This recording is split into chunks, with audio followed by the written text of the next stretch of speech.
All right. And I realized I forgot to add Tara to the intro. Sorry, Tara. We're so happy that you're here. Yay, Tara. And we have Sock, and we have guys.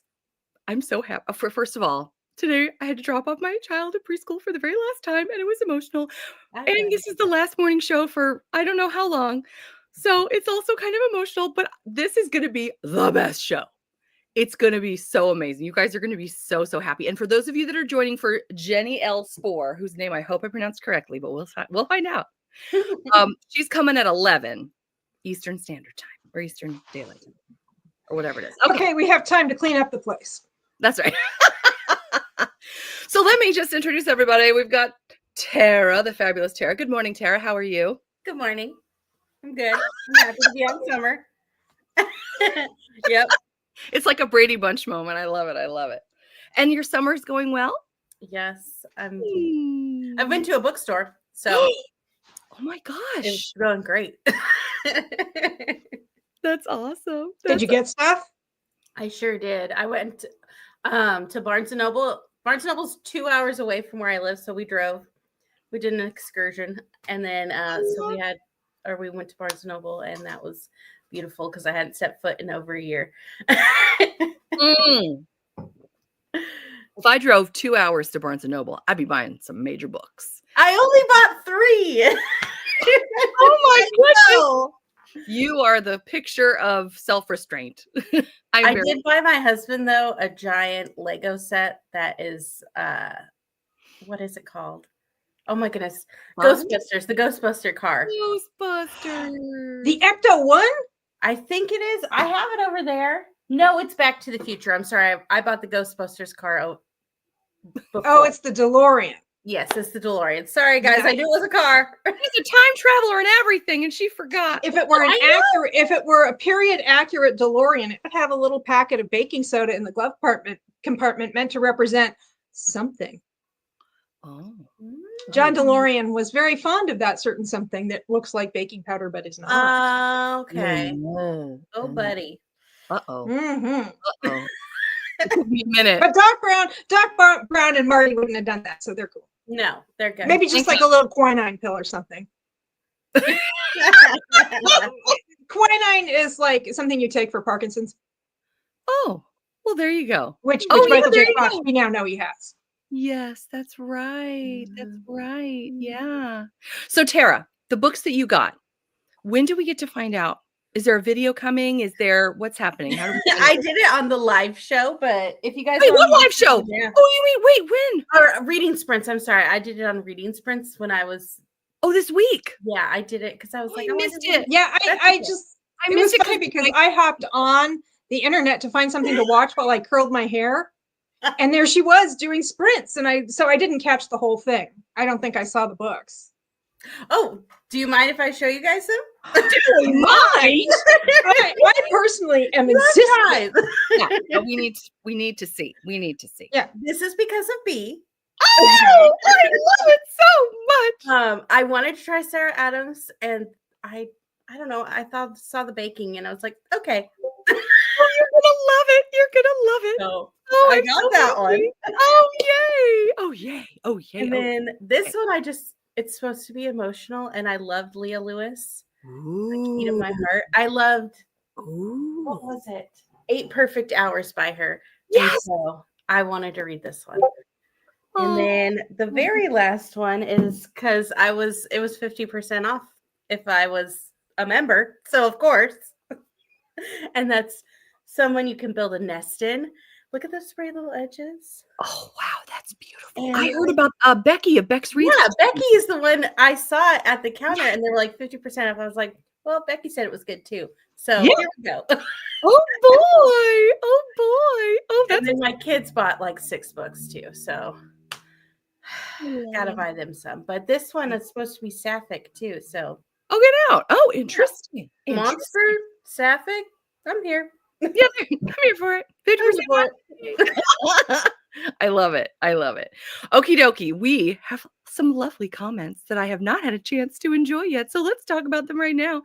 Good morning, Kristen. Good morning, Angie. Good morning, Terry. Good morning, Megan. Megan, we're celebrating your birthday late today. Your birthday was Monday, as you know. And finally, we're going to celebrate on Friday. D, good afternoon. Okay, Tara, so you may not be aware of this. We have to tell you. So D lives in the most beautiful area in the whole wide world, and she takes pictures of her surroundings. That's her driveway.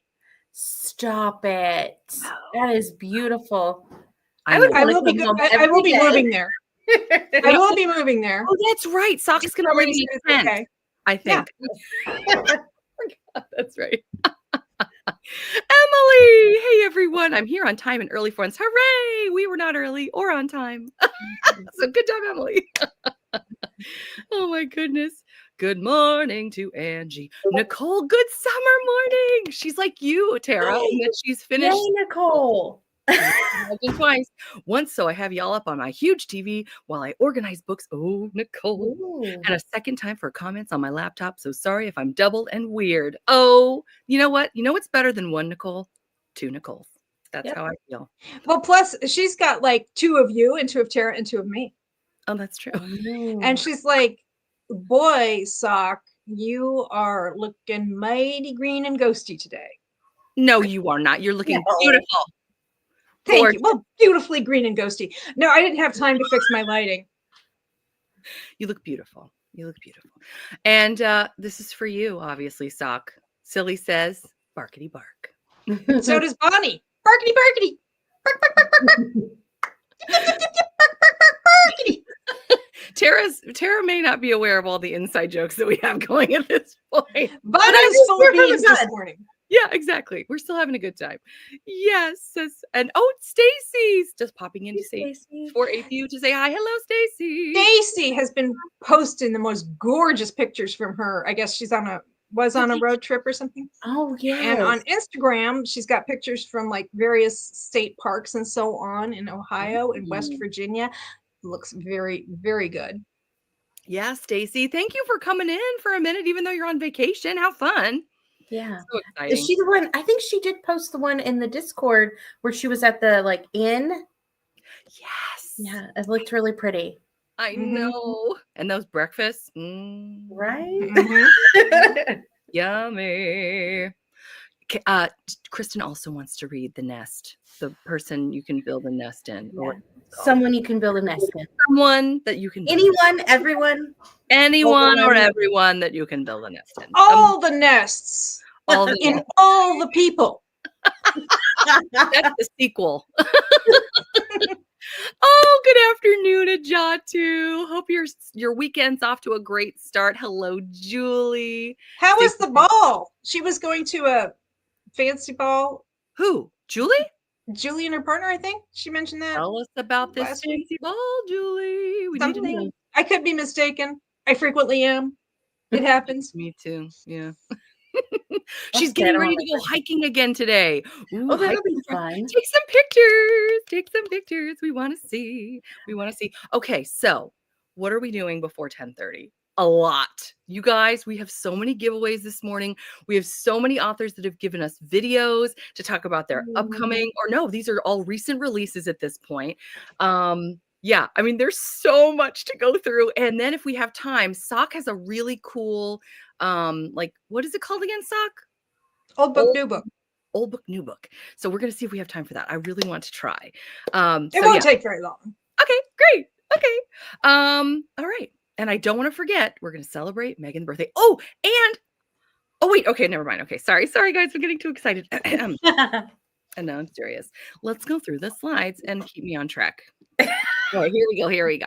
So first, I want to introduce and thank some brand new members to the channel. Emily Lawson Library has become a queen bee. Thank you so much, Emily, for all the for the fact that you're supporting the channel, and you're going to be taking part in all of our new exciting things we're doing for the summer. We're going to be going on vacation all summer. So we're going to have a good time. So it'll be great. And thank you so much for your support. And I can't wait to bring you all the fun extra content. And I also need to say all of these lovely things to another new member, Tara K, who just joined also as a queen bee. Thank you so much. And you guys were inspiring me. I've made new end credits, which I can't wait to show you. And I'm really thrilled with. So I think you'll love them. I think the members have already seen them. Well, the queen bees have seen them, but I also... Oh, there's more? Oh, there's more. Oh, there's cool. more. Oh, yes. Oh, yes. So get ready. Is queen bee your top tier? It is. It is. Okay. I was just curious. Sorry. Yeah. Maybe someday she'll put up Empress Bee. Oh, there we go. That would be fun. Well, yeah, it's funny. People are always talking to me about creating a new top tier with like annotated books that I would annotate myself and things. Like, you wouldn't believe how many people message me with ideas for a new top tier, and I'm just like, that's so fun. I do not know if I have time for that, but I love the ideas, and I'm writing them all down, and I'm seeing. I've always wanted to be a queen. Well, now you are, Emily. Now you are. You've made it. You've made it. You've arrived. And we're so thrilled. We're so thrilled. Okay, get ready, guys. Here we go. Hold on to your seats. Let's talk about some new releases. We've got Becky Hunter's You Make My Heart Stop, which is a recent release. This one, I actually have the ARC for, and I haven't read it yet, but I'm getting better. And I will be reading it very soon. This one looks really intense, very different. It's about a woman who, from the time she's 5 years old, her heart stops randomly and she passes away briefly and meets a gentleman who is supposed to help her in the afterlife. But then, like, her heart starts up again, and then she's alive again and she's fine. So, but she periodically passes away, and each time there's this gorgeous gentleman who's there to help her. And as she gets older, she's realizing this might be her soulmate. Like, as she gets older, it's like a romantic connection now that these two souls are having. But what happens? Like, what is she going to do? Is she going to stay alive? Is she going to try not to so she can be with him? What is going to happen? I'm so ridiculously intrigued. Becky Hunter wanted to be on. She wasn't able to. But what she wants to do for all of us is give 2 signed copies of the book in the giveaway this morning. So if you would like to potentially win your very own paperback of this book signed by Becky Hunter, do put her name, or however, just say, like, I want this book. I want Becky's book in the chat. We're going to go through some more books, and then Emily's like, what? We'll go through some more books while you guys have a chance to type in if you would like to be entered for the giveaway, and then we'll do the drawing in a minute. We're going to be doing this all morning because we've got a lot of giveaways. So, but this was the first one, 2 paperbacks signed by Becky Hunter. That's awesome. How cool. I know, right? So anyway, yeah, Becky, there we go. You can say something like Kristen said. I love it. I love it. Okie dokie. So while you guys are thinking about if you would like a copy of this, we've also got Carly Fortune's One Golden Summer. This one just came out just in time for the summer, of course. I've read a couple Carly Fortune, and they've been kind of solid middle of the road contemporary romances. Have either of you ever read a Carly Fortune? No. Okay. Yeah. The first one I read was, and I can't remember the name of it. It's very similar. They're all similar sounding titles. It's Every like Summer After or something. Every Summer After, or there's another one, but it's very, very similar to Love and Other Words by Christina Lauren. And I had a hard time not comparing it the whole time. Okay. But she's prolific. I mean, people love her, and she's one of those that everybody needs the book, when you go into the summertime. So yeah. Let's see. I want to make sure I'm also looking at other comments. I'm not going to forget anybody that says they want to join the giveaway. I'm reading Every Summer After right now. Oh, okay. Emily. How are you liking it?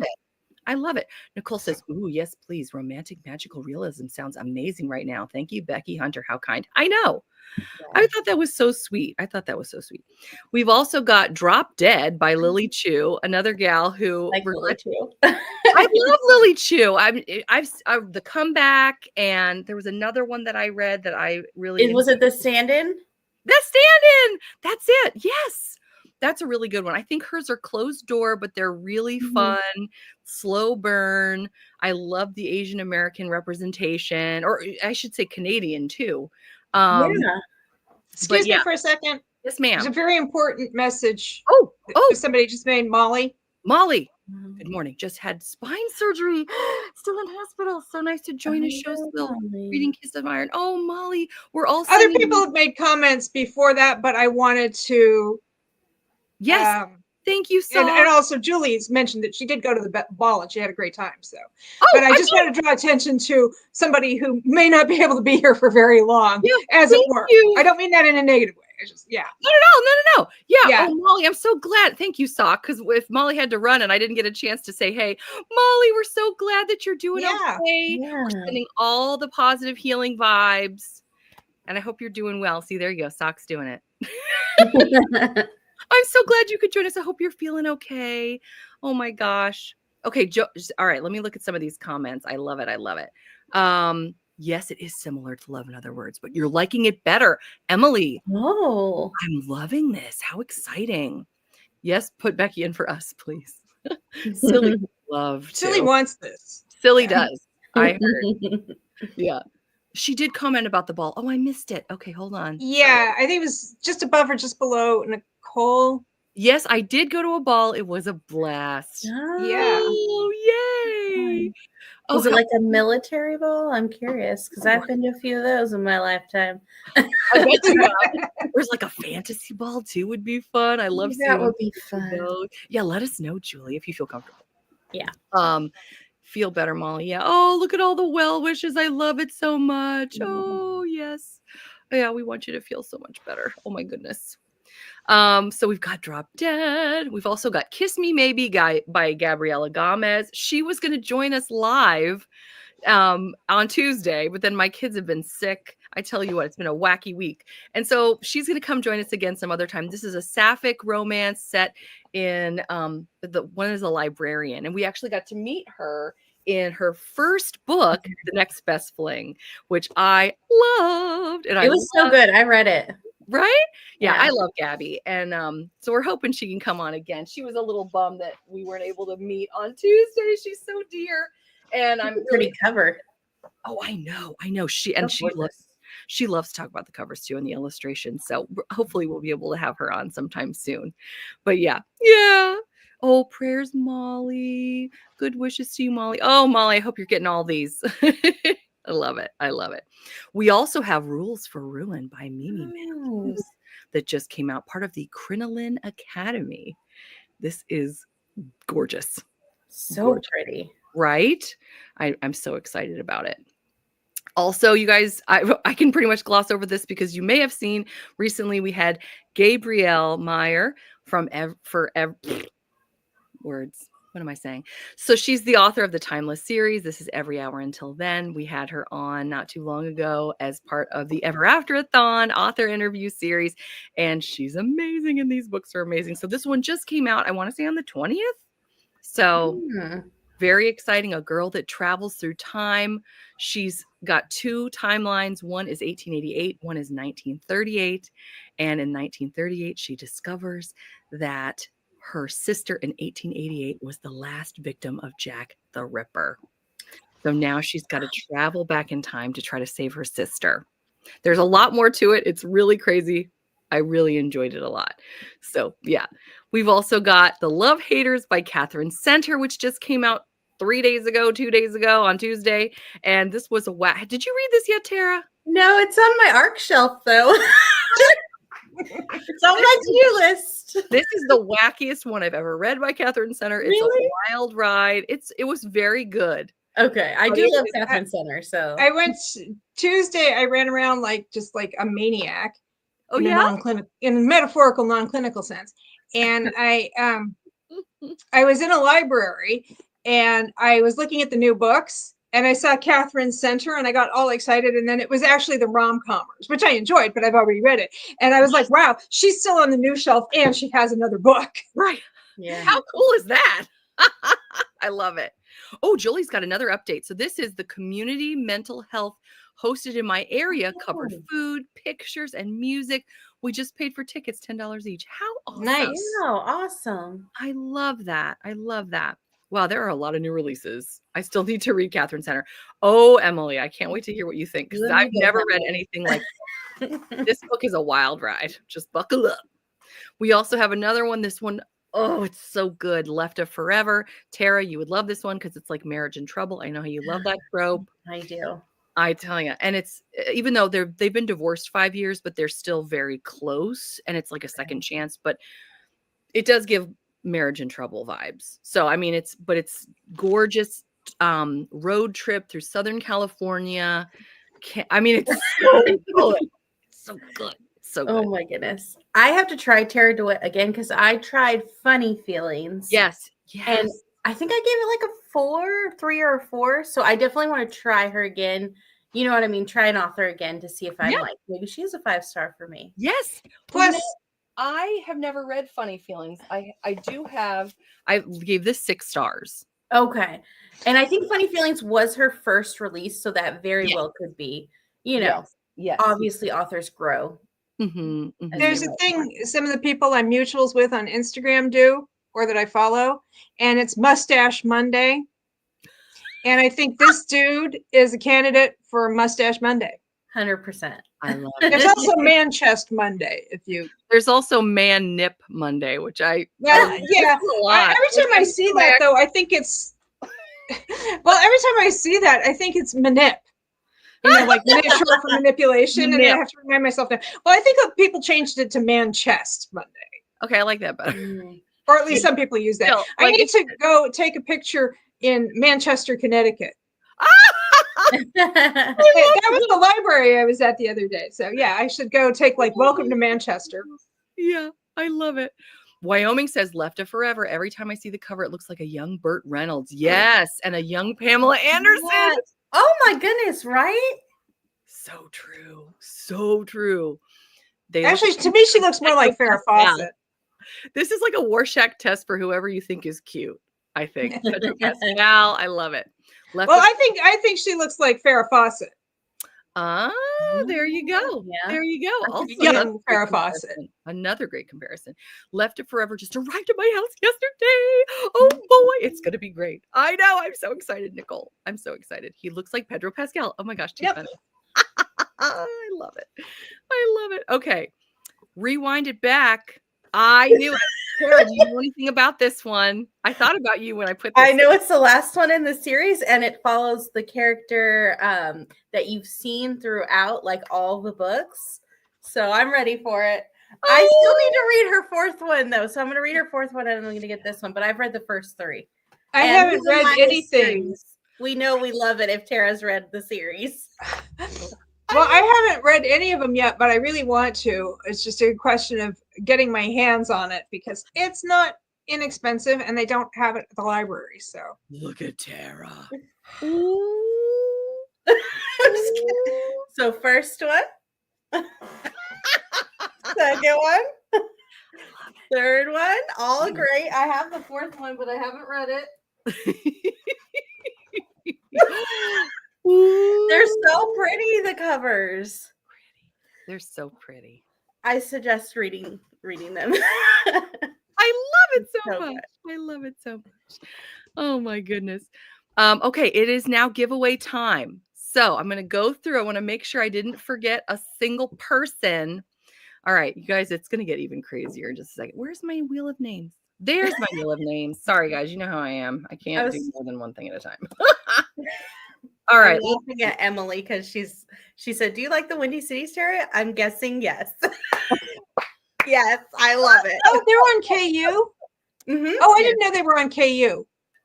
Now Sock's like, the game has just changed. I'm ready. Okay, let's see. Who did say? Now this is the only problem here. Okay. Becky Hunter. So Kristen, we're gonna put Kristen in here. Kristen. Oh wait, you know what? I'll let you guys see what I'm doing.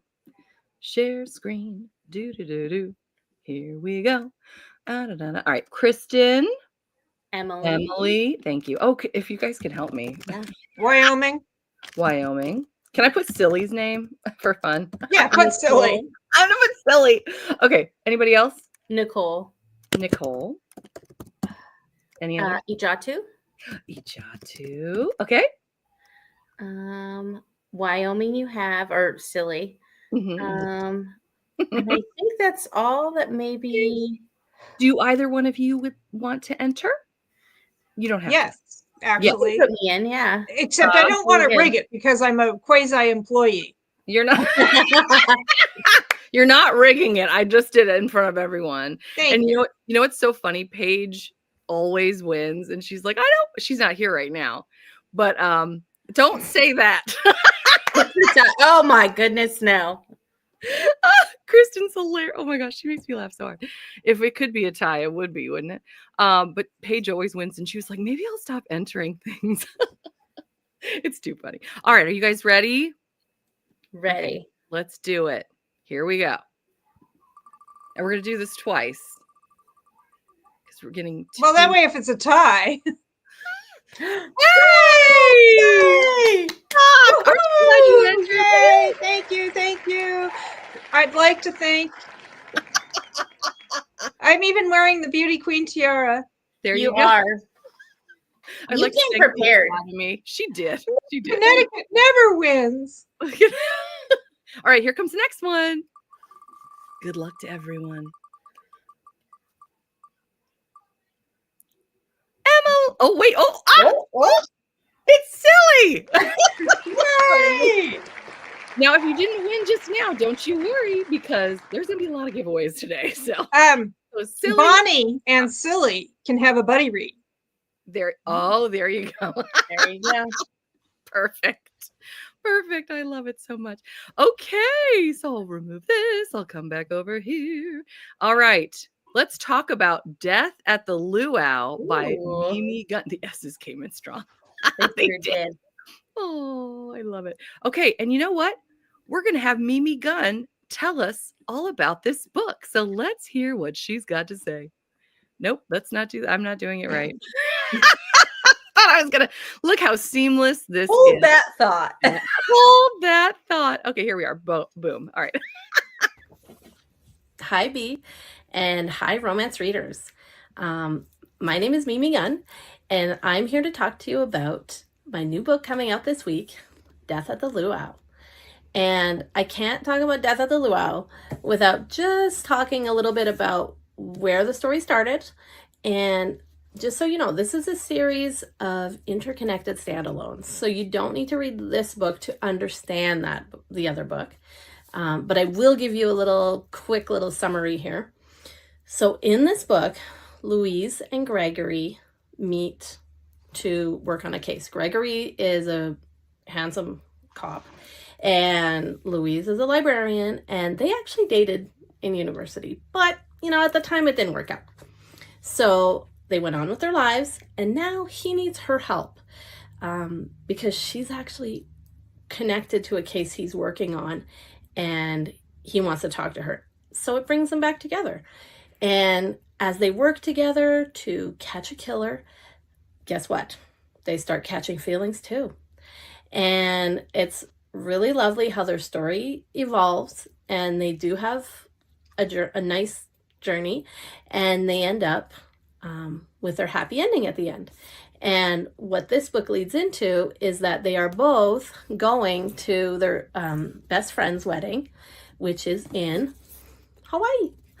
And so Louise and Gregory are so excited to go on this trip to paradise. They're going to be in a luxury hotel, a lot of glamorous parties, just relax, reconnect, an escape from work, lots of fun.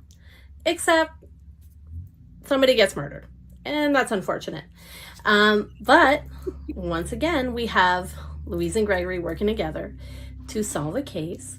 And, lots of things happen. There's some scandals, some secrets, some romance, some spice, and, a little bit of stress. But they do come through in the end. And the great thing about this book is we have a few bonus chapters at the end for you to enjoy that will sort of give a little teaser into what book 3 is going to be about. And I'll be revealing more information about book 3 on my website and on Mimi Gunn Books on Instagram. So if you want to keep up with that information, you totally can, because it's probably coming out fall 2025. So this year. Anyways, but I'm so excited to talk to you about Death at the Luau. This book was inspired by actually going to a luau. In 2021, I went to an actual real life luau in Oahu, and I was so obsessed with it. And I did think to myself, wow, this would be a great place for a murder. And you would call it Death at the Luau. And then I thought about it for a few minutes, and then I just forgot about it. And fast forward to 2024, and I published A Kiss to Wake. And I already knew that book 2 was going to be Death at the Luau. And I already knew the title. But I already had these ideas brewing in my head. It just kind of came to fruition once I started on my writing journey. And I'm really excited to share all about that with you. So thank you for checking out the book. And I wish you happy reading. And, have a great trip to Hawaii, because you're going to have a good time. Bye. Isn't that fun? Perfect for summer. Fun. Yeah. I love it. I've actually been to a luau as well when I went to Hawaii, and they are a lot of fun. So, did you immediately think it would be a great place for a murder? No, but I am not a writer, so very well could be. There you go. Oh my gosh. Emily says romance and cozy mystery in the same book is my favorite. I just checked, and the series is on KU. I love it. Hawaii, paradise for murder. Dun, dun, dun. And then that idiot Magnum PI shows up, and you're like, okay, boomer. I love it so much. Well, and guess what? Mimi Gunn is such a doll. She is going to give away a signed book plate and character art to a special winner this morning. So if you would like to win a signed book plate for this book and some character art, do put your name in the credits, in the chat, in the wherever. I don't know what I'm talking about. And we'll do another drawing in a little bit. But let's talk about some more of these wonderful releases that have been happening recently. We have The Case at Castle Rock Cove by Anne Rollins, part of the Beaumont Secrets. Okay, I'm seeing already comments. Yay, good. All right, make sure to put your name in there. We've got some time. We've also got The Lion Whisperer by Kimberly Keys. And Kimberly Keys is here via video to tell us all about it. Hi, Bea. Thank you so much for having me on your morning show. My name is Kimberly Keys, and I'm really excited to introduce myself and my writing to everyone out there. I write steamy contemporary and steamy historical romance, lately focusing on historical. Last year I put out 2 indie historical romances that are part of a series. A third one will be coming. So in the meantime, I signed with Dragon Blade Publishing, and I've been working on a series for them.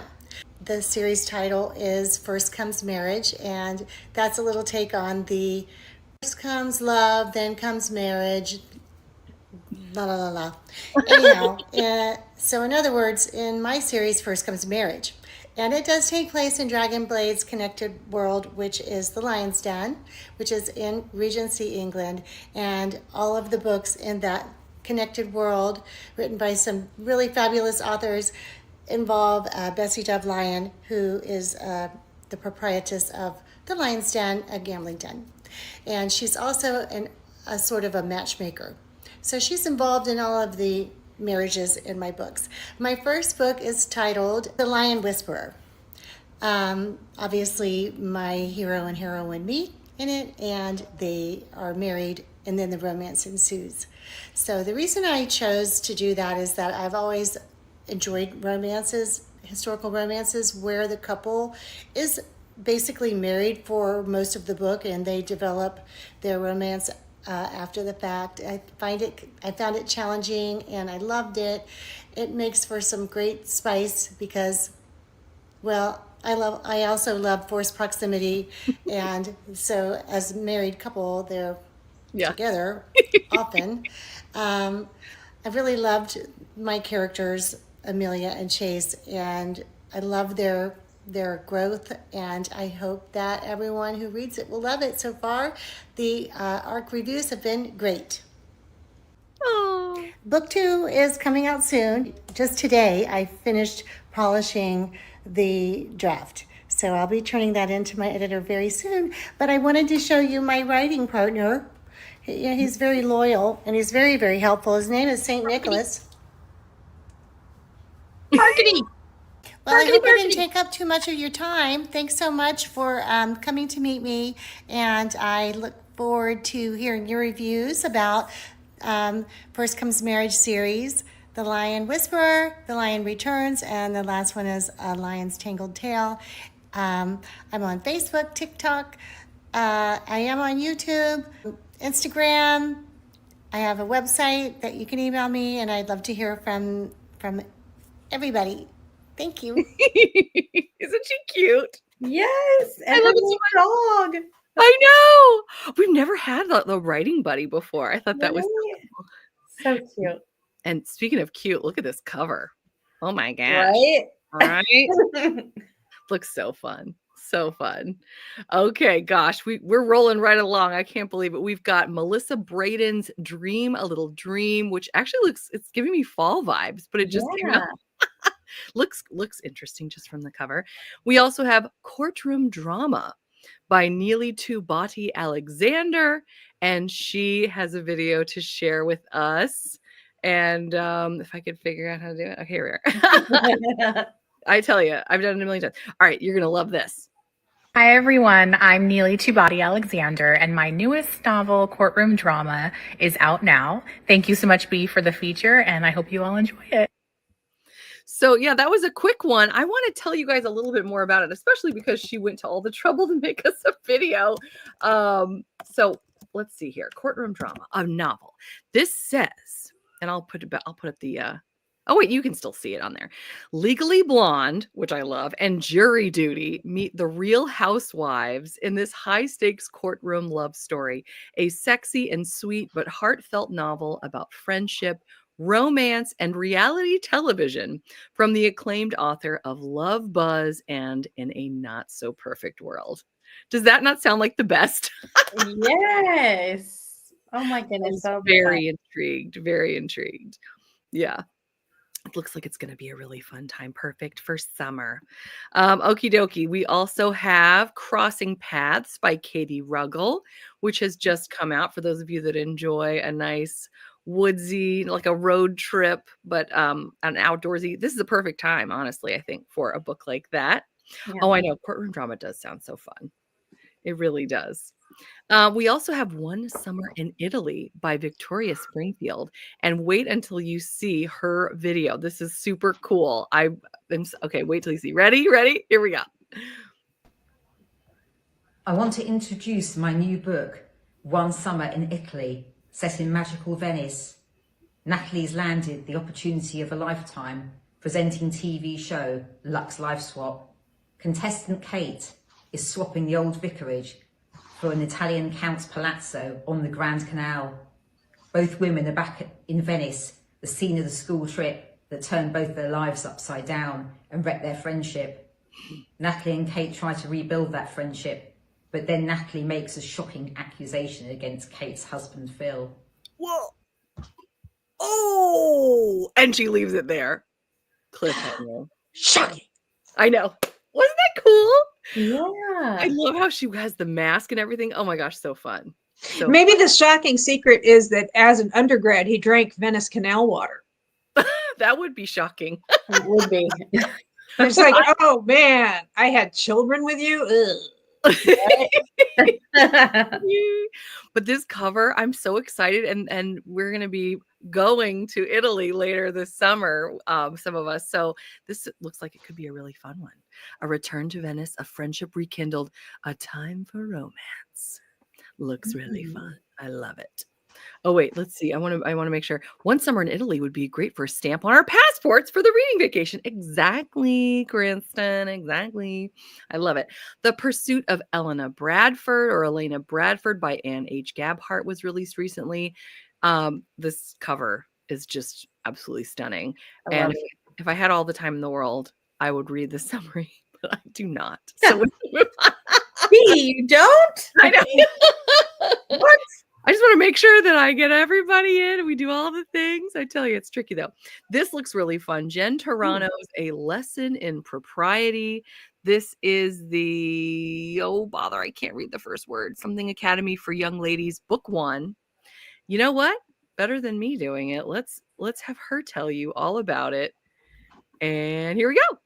Hey everyone, Jen Turano here, coming to you today because Bea told me she was going to be featuring my latest release, A Lesson in Propriety, on her YouTube channel. So she wanted me to just tell you a little bit about the book. I'm going to make this really quick. I've been wanting to do an academy for young lady for years. Just could not figure out the right angle to make it really different because if you have read some of my books, they're normally pretty out there. So I needed that kind of out there angle, and I finally got one just a couple years ago, well, like 2 years ago, I think was when I first started the series. And it was all because I was discussing my favorite cartoon characters with my high school friends, and I was reminded that I absolutely adored Scooby-Doo. So as soon as Scooby-Doo came to mind, the next thing you knew, I had an image of this spooky, supposed haunted castle in my mind, like whirling about. And as soon as that started, then all these other ideas came about, and I thought, how about if I take a lady from the New York 400, that's New York's highest society, and I strip her of her fortune, and her only marketable skill is the fact that she excelled at her academy, the Sherwood Academy for Young Ladies, and so her only marketable skill is that of being a proper lady. And then I just kind of went from there. So there you have it.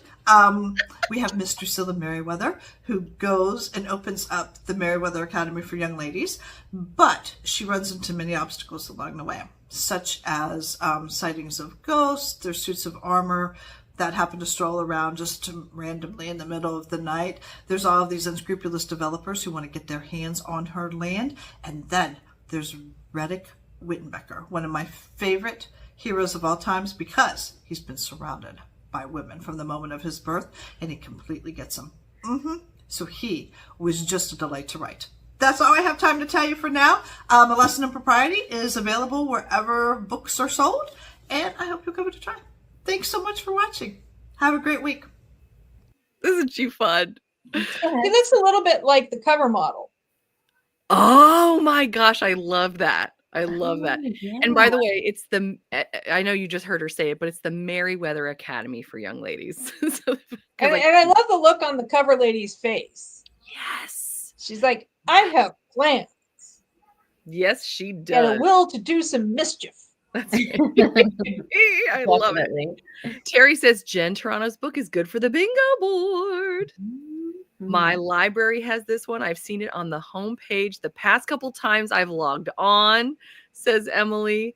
A Lesson in Propriety back to school choice for Tea and Biscuits book club book. Sounds fun. Loved Scooby-Doo. I know, me too. So fun. I love it. Okie dokie. So there is that one. We also have Darci for the Ton, which, oh my, that's different. As well as Darci St. John's Racing Heart for those of you that enjoy Formula One. Let's hear a little bit more about this from the author herself right now, which I will not find. Yes, I found it. Okay, sorry. Hello, this is Darci St. John, and I want to tell you about my new release, Racing Heart. It's a story of Jordan Ruby, a race car driver who ended his last season with a huge crash, and Pearl Carrington, an advice columnist who's dealing with her own family drama. They meet by chance on a beach in Wales, and they end up taking just a crazy road trip to Scotland for Jordan's sister's wedding in an actual castle. And it's a fairy tale until reality hits, and then it's not. And I won't tell you any more, except there is a sheep that is adorable, and it's also the sequel to Crash Into Me. I hope you enjoy. It's a honeymoon, or what did she say? It's great until it's not. I was like, oh my gosh, I love it. And the sheep, I love a sheep. How sweet. How sweet. Looks really fun. I love that. Yeah. Also, before, I don't want to miss this part, we've got Terry made a great comment. She said, a beautiful Spencer on Darci for the Ton. Yeah, that is lovely. That is lovely. Oh, a black sheep. That's super. We also have a hint of Scandal, which, oh my gosh, this cover. Right? The Mismatched Lovers by Phil Reed. And I don't think I've ever seen any, like a gentleman with. Yeah. Three. She needs to nurse him back to health. Yes. Yeah. This is where Terry tells us this is actually someone else's body on the head, right? A sling. He's got the hurt. She's got the comfort. Oh, you know it. You know it, Sock. He's got a boo-boo. Kristen. She'll help him through it. That's right. We love a good caretaking scene. Mm-hmm. We also have, look at this cover, An Unladylike Secret by Amita Murray. And she joined us to tell us more about this. I was really excited about this. Mira is a writer. She writes society gossip. She wrote a circular that inadvertently accused a man of murder. That's Finn. Now, one night, she meets this guy on a lonely beach, and there's an instant spark between them. Mira's got to a place in her life where she feels like she's hiding behind her writing, and Finn, of course, is on the run for murder. They both feel an attraction towards each other, and like they instinctively understand each other. Of course, Finn doesn't know that Mira wrote the column that made him a fugitive. Things could get a little bit spicy. Oh, wait, I mean complicated. Was that not so good? Yeah, it sounds so good. I need to read this right now. I feel like we've got the back to the counter, back to the viewer. You know, so wait, what? The cover model, she has her back to the viewer. Oh, yes, yes. Yeah. And didn't we say that tends to be more historical fiction than historical romance? But this definitely sounds like romance. So. Yes. And it sounds really intense too. The fact that he doesn't know that she's the reason that he's on the run. I'll be reading this and going, when is he going to find out? When is he going to find out? What's going to happen? You know? Oh my gosh. Yeah. Ugh. Oh my gosh. I just love how beautiful the cover is too. Mm-hmm. Like I would buy it just because the cover. Mm-hmm. That's a problem. Lady, right? Unladylike, woo. Oh, I have this one on my TBR. It looks so interesting. I know, Emily. Oh my gosh, I know. On the beach too. Mm-hmm. I love it. I love it. Perfect for Super, summer. Super cool. Yes, perfect for summer. All right, it's giveaway time. If you've had a chance, I think there were just a couple of us that were excited about the prospect of winning the book plate, the signed book plate, and character art for Death at the Luau. And I'm going to look and see. Oh my gosh, this is the tricky part. I'm like, Emily. Thank you, Tara. I'm just gonna let Tara tell me. And Doc, if you want to. Let's see. You got to? Okay, sorry. Wait, you're good. Okay, wait. What? Oh, I know what it's doing. This is what happens, guys. This is gonna be the morning that I disappear again because I've got a lot of plates spinning right now. Before presenting a screen, remove other media streams from the stage. Okay, now will it let me? Add to stage. Thank you. Okay, sorry, guys. All right, tell me again one more time. Sorry, Tara. Emily and Ijatu. And I think that might have maybe. I think that was it. I think you're right. Yeah. So you got a 50-50 shot, ladies. There you go. Unless Tara or Sock, do either of you want to try? I already won something this morning, so I'm good. Okay, Tara? I'm good. Thank you. Okay, you guys have a 50-50 shot. Good luck to both of you. Here we go.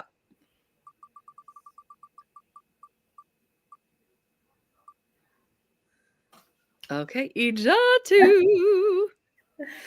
Wonderful. It was the ease in that one.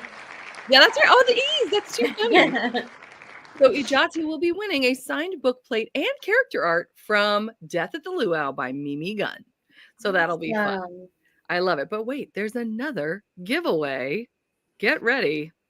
We've got Courting the Duchess by Kelsey Swanson.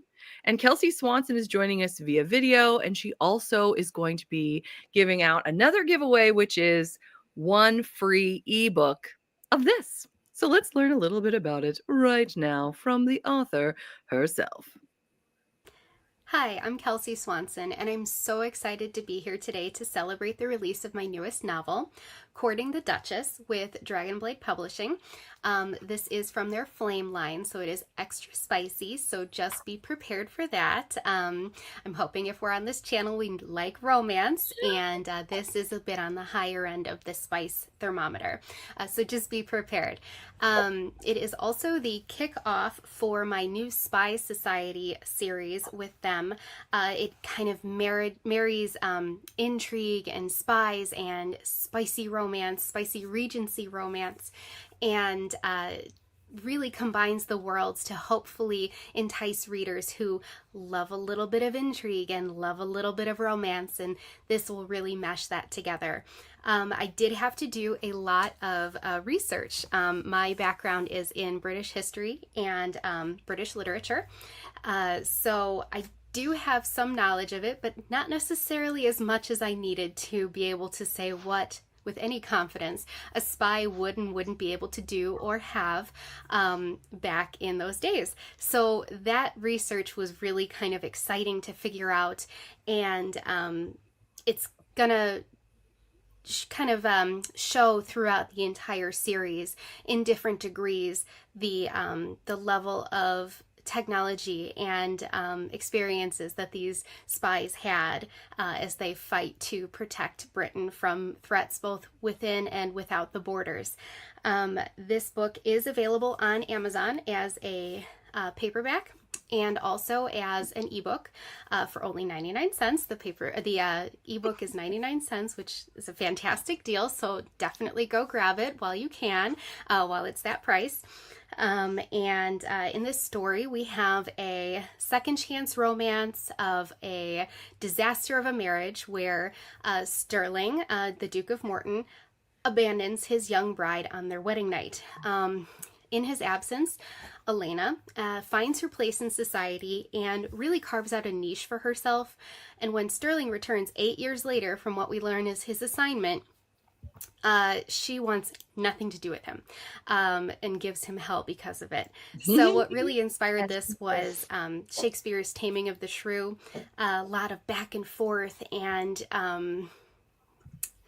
a lot of the scenarios and the fight scenes between the husband and wife, but it also draws them together. It was all kind of pulled from that wonderful the wonderful dialogue that Shakespeare created. And I, not to put myself on par with him at all, but I want to say that was kind of an inspiration of this strong woman and this man who is trying to create a life with her. He thinks he knows best, but he has to learn that they both need to adapt now to this new life. So it's a lot of fun to watch them kind of grow together. So I hope that you enjoy it. If you do have an opportunity to read it, I would love if you could leave a review on Amazon, Goodreads, BookBub, all of that. That is the bread and butter for authors. I appreciate it. I love hearing from readers. And I also wanted to offer a giveaway. So thank you so much for having me today. Mama needs to read romance. So I did want to offer a free ebook copy to a winner of a giveaway. So congratulations and good luck. And I hope to hear from you soon. Thank you so much for having me. Isn't she great? Yes, that sounds so good. I asked her because obviously this summer is kind of bananas, but I said, this fall, can I have you on? Because the background that she has in, did she say British history and British literature? Yeah. Or I can't remember if she said English or British, and I feel bad. But I thought, oh my gosh, this is going to be fascinating. And the research she did for spies and what spies could do back then. Oh, I'm so excited to talk to her more. And she said she'd absolutely love to. So I'm excited. Oh, that's good. I love this cover too. Look, in the library, it looks like potentially. Yeah, we love, yes, in the library. Mm-hmm. And it's a second chance, marriage and trouble. Oh. Mm-hmm. All those things, we love it. The Emily says, the dress, the pink color scheme, I know. Dee goes, ooh, extra spicy. I likey. Intrigue and extra spice? I know. I'd like to enter for the book. Excellent. And I have to hop up for an appointment. Oh, okay. Well, great. Yes, we'll still enter you. Yes. Thank you for telling me. Thank you, Emily. Okay. Well, what we're going to do right now that I think is the end of the videos that the authors gave me. So I have a bunch more books just to tell you about. We're just going to ooh and ah at the covers. If you want to know more, do tell me in the chat. Also tell me in the chat if you would like to be entered for the drawing for the free ebook of this book. I know several of you have already done that. Yay. You still have time. And we're running a little bit behind where I want to be, but that's okay. That's okay. I just want to do something really quick if you don't mind. Not at all. No, I'd love it. I'm planning my book talk with Sock discussion for Monday evening at 7 Eastern. And I'm recruiting co-hosts because it's going to be the Ever Afterathon after party. And I would love to have people who are want to be on screen, or, you know, also obviously in the comments, but anybody who wants to be on screen, I would love to have you. And I would really, really like my stretch goal is to have somebody from each team. So I'm Team Traveler. So there's still Team Cinderella, Governess. I put in Pirate. And also, if you are observing but not participating, that's cool too. I'd love to have you on to share your thoughts. And so I put I put a request in under share your socials on the Ever Afterathon Discord this morning. Just DM me. It's Sock Marionette on DM. So thanks. Yay. Just wanted to put that out there, and hopefully somebody's interested. We've got 2 pirates right now, I think. Hanging out. We got pirates. So many pirates. Oh, yeah. Oh, all the pirates. We're loud. Well, Kristen was on the one I did last time, not last Monday, but the Monday before, and that was a lot of fun. We had a blast, or at least I did. She seemed to be having. I think she had a good time. I'm sure. She wasn't linking out SOS with her, you know, her eyelids or anything. At least not that I noticed. That's a good sign. By the way, since we're talking about that, I wanted to let you know, you guys are aware that this is our last morning show for however long. I really don't know. Yeah, I wasn't actually aware. Oh, okay. It's news to me. It is, because my daughter, this is her last ever morning of preschool, and then we have the summer, and there's no way my children will let me do this while they're home at all. So it's just, we'll be here, there, and everywhere all summer anyway. But I wanted to let you know that until my boys are off, I am going to be doing a Thursday night show through mid-June. So next Thursday night, May 29th, I'm going to have Jess K. Hardy on, who you may know from The Curse of Nona Mae Taylor, which was one of the coolest books I've ever read. She's also really well known for her mature heroes and heroines who are in their 40s and 50s, her contemporary romances. We love her. And she's going to be on, which I'm really excited about. Then that'll be fun for me to watch, or if I don't know if you want me to co-host or not, whatever, we can. But I'm coming up on the big old double nickels, so. Oh, exciting. Yes, as of May 1st, I was 54 and a half. So November 1st, I can't drive 55. Actually, I can't drive anything but 55 because I'll be 55. There you go. There you go. I love it. I love it. We also have on June 5th, Addie Dulac is coming back. You guys may remember her. She is a hoot and a half. I love her so much. The whole time I think that she was on, everybody's like, you have got to come back. You have got to. I mean, she's amazing, and she's so fun live. And so I'm really excited. I told her, I said, if you don't come back, I have a feeling people are going to mutiny. And she's like, no need to make you walk the plank or whatever. I can't remember what she said. But it was so funny. So yeah, June 5th. Terry had a scheduling question. Yes, ma'am. Okay, let me look. Boop, boop, boop. All right. Oh, Abby Jean's here. Hey, Abby Jean. Time for the news. Yes, you did. Okay, let's see. I'm in game if you want me. Oh, Kristen's game if you want her. Yeah, I already responded. Oh, you already saw. Yeah, I'm happy. I'm excited. Terry, on Monday, is it the same time as B's interview with? No. Gio and I rescheduled because I didn't want to impact the Ever After. Which I really appreciate because I was planning when I first realized that there was a conflict. I was like, well, I'm going to start at 7 Eastern. I'll just have a little short thing and then maybe but you very kindly rescheduled, which I really appreciate you and Gio. being so accommodating. I very much appreciate that. Oh my gosh, of course. Yeah. I asked her, I was like, is there any way we could do it every night? Yeah. She was so happy to do it. So, because I don't want to miss. It's now going to be on Tuesday or Wednesday. One of those.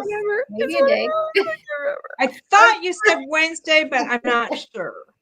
I think it's Wednesday. I'll double check during the sprint. There you go. This is what happens when people ask me questions. Oh no. Okay. I'm going to double check during the sprint. Cause I need to do another little hey, it's coming in a week. Happy end of the year, Tara, says Abby Jean. I know you. Thanks, Abby Jean. And Addie coming back. Yes. Addie is a well of history knowledge. I know. I can't wait. I can't wait to have her back. And then on the 12th of June, we're going to have Melissa Kendall, who I had to cancel on when somebody was sick or something. I can't remember. But yes, she is the one who loves to dress up in costume. She's going to be in costume. Ooh. She's going to show us some of her costumes. And she has written some incredible works. She's also the one that she gave me a bunch of her books that included paper dolls. She made paper dolls that come from particular scenes of the books wearing the clothing that the characters wore in the books. And the bookmark that's a dance card. It's a literal dance card. Oh, cute. And on the other side, it's like a procession of events of the ball. It's so cool. Oh, I cannot wait to have her on. So we'll have her on the 12th of June. So, and then summer is in full swing. Everyone is out of school. So we'll see. Dun, dun, dun. All right. So let's pop back over here. And we'll just go through a bunch more books that I thought you guys would like to know are available. And you're welcome to look more into these if you would like. If you want me to, I don't have time to read the summary. So I'm sorry, but we'll just glance at them quickly and then we'll do the giveaway. And then we'll have a sprint until 11 o'clock Eastern time, which is going to be short. I have a feeling. We've got, this is kind of hilarious. 3 books just came out recently with the exact same title. I had to put these together because if you enjoy a book called Seduced by a Scoundrel, you are in luck because Alexandra Harvey, Olivia Drake, and Mary Farmer all just came out with a book titled Seduced by That's funny. I wonder how they're all feeling about that. They all look good in their own interesting ways. It's like when Volcano and Dante's Peak came out the same month. Right? There you go. There you go.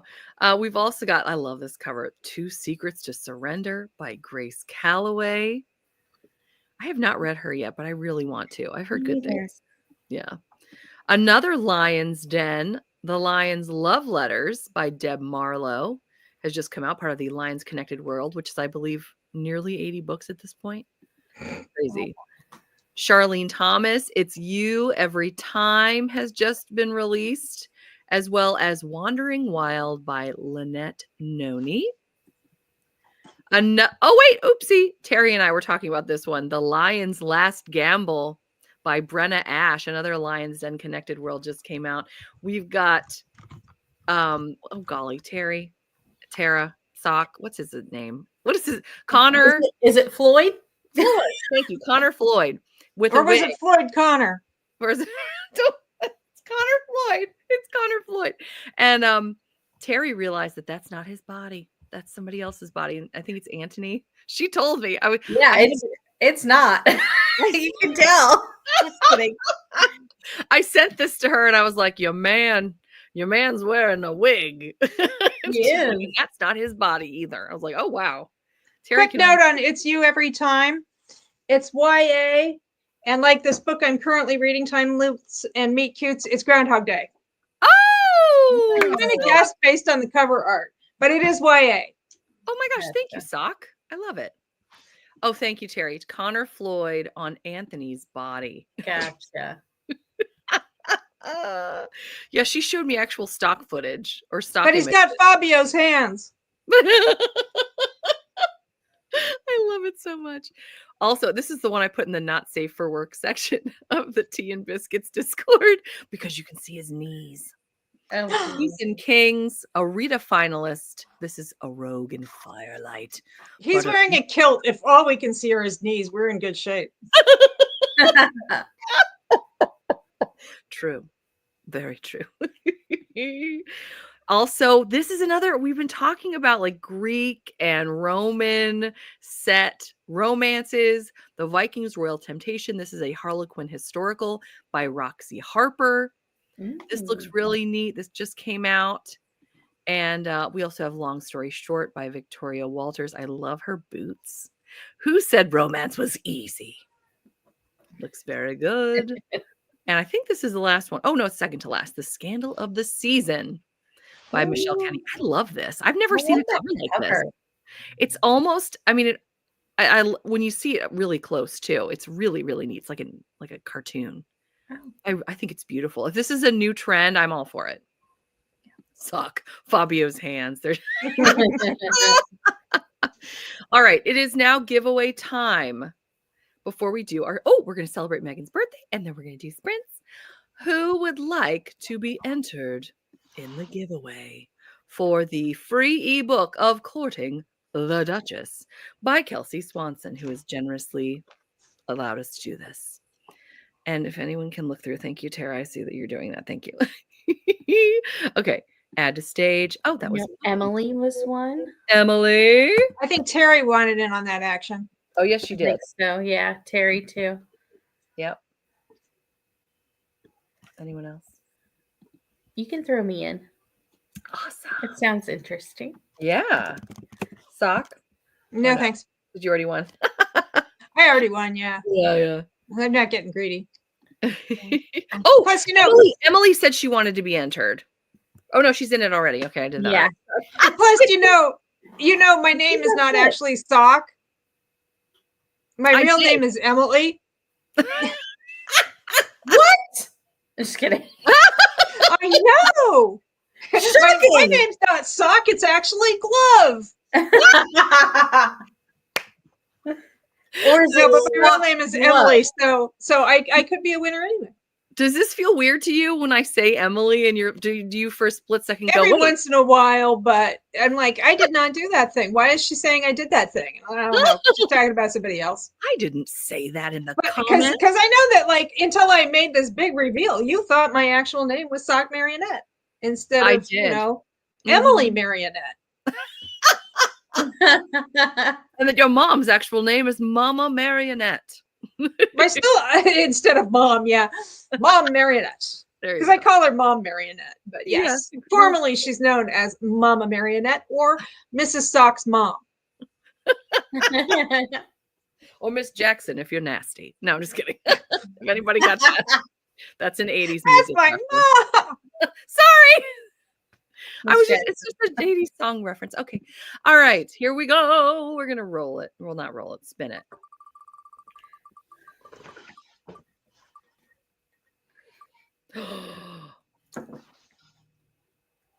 Does it stop?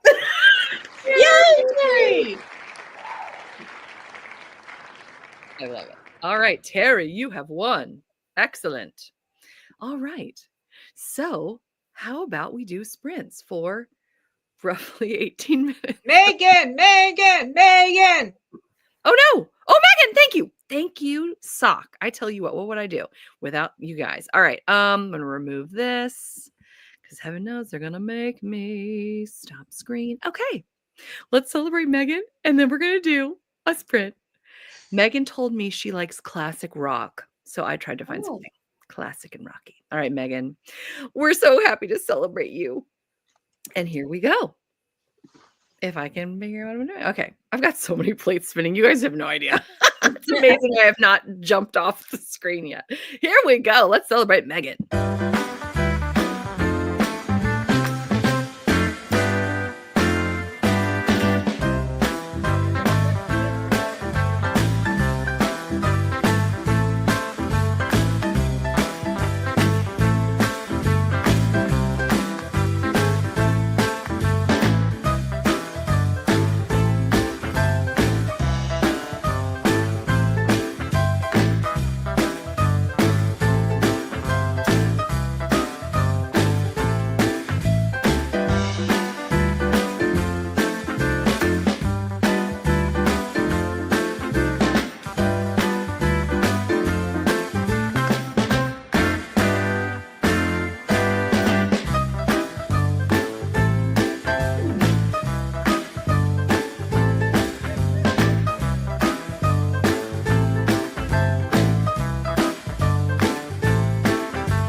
Megan. Happy birthday. Happy belated birthday. One of our favorite people in the whole wide world. So happy that we could celebrate. Okie dokie, guys. I have a super fun, since in the US, Memorial Day weekend is this weekend, which means it's, at least around here, it's the unofficial start to the summer. And where we live, it's 61 degrees. Our pool opens tomorrow, and my boys are like, yay. I'm like, we're not going to the pool. It's 60 degrees. But anyway, at least it's open. So I thought, this is my long roundabout way of explaining, I have chosen an under the sea fish timer for our reading sprints. So let's get ready to do this. If I can figure out how to share a screen. Please pick your fish. I don't know. I guess just tell me the number. Poor Tara. She's like, what happens here? What's happening? I guess I would go with number 4, but he looks scared. I'm going to take number 3 because he looks like he loses a lot of fights, and I feel bad for him. I'm going to go with 4 with me. Go, Terry. I'm going to go with number 2, like Megan. I really like that one. I like the It is a pretty one, but I feel like number 4. Because yes, no one has chosen 1. Watch 1 win. We'll see. We're gonna well, 1 you can barely see the little guy. Oh yeah, he's small. Yeah, these are not spaced out super well. I don't know why, but anyway, we'll find out. Let's see what happens as we have our quick sprints.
We did it. All of those that went for 2. Well, two has the nice racing colors. Oh, well, that must be what it was. So, Jatu, D, excellent. 2 just wanted it more. Oh my gosh, I love it so much. Oh, golly. Well, guess what, guys? We have the fabulous Jennie L. Spohr joining us this morning. Good morning. How are you? Hi. Okay. How do you say your last name? Spohr. I said it right. Yes. Well, and when I got it's my married name, though I'm divorced now. So anyhow, in right now. Let's just go write you a therapy check. We're gonna be. No, it's amicable. Anyhow, well, I joked when I got married that we should put an umlaut over the O just to make it more interesting. Because I was like, I'm changing my name already. I might as well make it Spohr. But I love it. It. Kids, when we had kids, they wouldn't appreciate that. So. I love it so much. Well, I am just so thrilled that you're joining us today. I remember way back when you sent us a video. And everybody was just like, wait just a second. What just happened? That was amazing.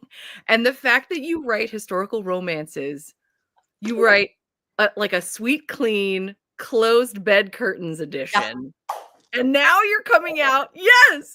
And now you're coming out with the spicy Betwixt the Sheets edition as well. Which, oh my gosh, Jennie, I have to tell you, I was so annoyed. I hate it when I do videos and I forget to look inside. Yeah. I didn't get to show. Look at this. She put this, and this is the spicy chapter, isn't it? I bet. Because it's called Consummation. Reads Royal Smut. Bookmark. Love it. Put right in that chapter. Thank you, Jennie.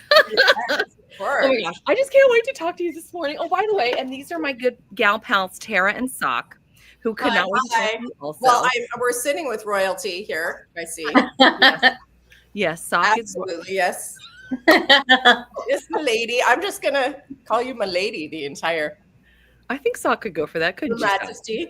Yeah, I love it. No, this is the most democratic of tiaras. Oh my gosh, I have enough for everybody. Oh, fantastic. How kind of you. But unfortunately, we can see each other and we can hear each other, but we can't hand each other objects. So it is unfortunate. Yeah. Well, I tell you, we're all queens, ladies. I love it. Imagine. I'm hey, let's tiara is a state of mind. Exactly. Very true. Oh my gosh, Jennie. Okay, so I have to ask this first. What made you want to become an author? We're so excited to learn all about this. So, what's funny is I had a very circuitous route to writing, but I always loved it. Ever since I was a little kid, like when you'd have the creative writing exercise, I was always like, well, I hope the teacher reads mine because out loud to class and stuff, all that stuff. I just always loved it, but I never thought of it as like a job. Like, oh, you could do that. That's a thing you get to do. I was like, I'm going to go be a civil rights attorney and save the world. And that's what I'm going to do. Right. Meanwhile, I'm doing musical theater. I'm sure you can't tell. And all of that stuff, right? Nothing to do with anyhow, long story short, I go to graduate school I got a master's of divinity of all things. So that's kind of why I like the Reformation in my books, but look at Sock's face. Me too. I know. Woo! Forget the Roman. I have a Master of Arts in Religion. I went to Yale Divinity School. Oh my God! Out, sister. Did you go to Yale? Did you also go to YDS? No, I wish I did, but no. Well, it's just down the road for me, so it was more a question of geographical proximity. Yeah, that's crazy. That's fantastic. Oh my gosh, I love it. I studied church history. I love it. Okay, well then you definitely need to dig into this, and you'll see a lot of the. I didn't drop any named heresies or anything, but you'll see. You'll see some Huguenots in there. You'll see some. Yeah, very exciting. This is so cool. cool. Oh my gosh. Little Easter eggs for the theology nerds out there in some of the books. So. Definitely the spicy version sways out of that sort of church group. Well, if you just quote extensively from the Song of Songs, which is Solomon's, right? Fine, it's fine. There you go. But anyhow, I started writing this story in particular. So the story of Anna and William, who this book series is about, just came to me out of nowhere in the middle of the night. This is pre-Kindle. And I have insomnia, and this story, I saw this woman, very regal, obviously very wealthy royal woman from the Renaissance, walking down the aisle of this giant stone church. And I'm thinking, okay, she doesn't want to be there. Why doesn't she want to be there? And then I look up, like I'm the camera angle, right? And I look up and I see the king standing there, and I realize he doesn't want to be there either. And I thought, ooh, who are these people? I would go to bed and basically write my own romance book, like to entertain myself at night when I was trying to go to sleep. And then I started writing it down. And then it went from there. And all these characters just came to me at night. Yikes. It's so cool. Yeah, and so I started writing it down. And back when I wrote the original series about a decade ago, it wasn't, let's just say it wasn't the mainstream fashion to write spicy books, right? And as a new author, I was like, I don't have the confidence to, stick my foot out there in that level, right? At that level. But I always, in my head, I always had the spicy version. So, I thought, gosh, what can I do as I'm working on other projects, working on, trying to get some things written and sold and all those book things. I was like, what can I do to breathe life back into the original series? Because as with any author, and I'm sure with readers too, as a reader myself, I feel this way about characters. They live in your head, right? They're still there. They're clunking around. And I was like, gosh, what can I do to breathe life into it? And I thought, you know what? What if I actually add those scenes back in and then add a little more? So there's brushstrokes throughout each book that add a little bit more of that spice or that intrigue that aren't in the originals. But yeah, then just added, scenes and things that are more in that spicy. And then I thought, well, not everybody likes spicy. So why not just, instead of just being like, hey, get rid of the old one, let's just have both. And I'd not seen that done before. I mean, I read a lot of romance, but probably not as much as you guys. So I don't know if you've seen that done before, but I thought, I don't know, this would be a cool thing to be able to reach as many readers as want to read this story. So yeah, I had never seen that. And that's one reason I was super duper intrigued. And I wanted to ask, like, what have you been hearing from readers? I mean, are they super excited about this too? Or well, yes. What's funny is a lot of my readers from the previous series are like, oh, I'm reading the new one. Like, give me the new one now. It's really funny. I was like, okay, well, it's a little bit of like, trust your gut. I should have trusted my gut a decade ago.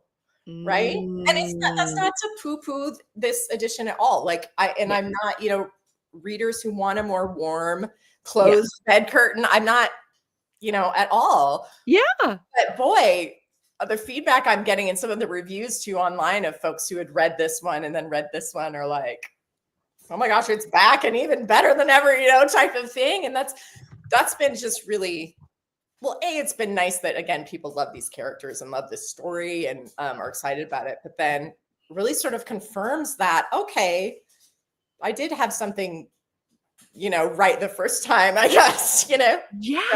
Yeah. Yeah. Okay. So just to make sure we're all on the same page. Yes. Use the pun. So you initially published this. Oh, the dogs. I'm so sorry. That's okay. I've got a dog. She'll probably react. Yep, she's barking now. They've never done this. It's my last live show, and of course they're taking the opportunity. Yeah. My question, and I'm gonna hounds be. You've released the hounds into the can ask this question and unmute it, and I'm going to be listening while I close my bedroom door. Yeah. Take us through. So the original version, the bed closed edition, was published 10 years ago. Is that what I'm hearing? Yeah. Okay. Tell us a little bit about the journey to publishing that as I close my door. As you close your door. Okay. So this was,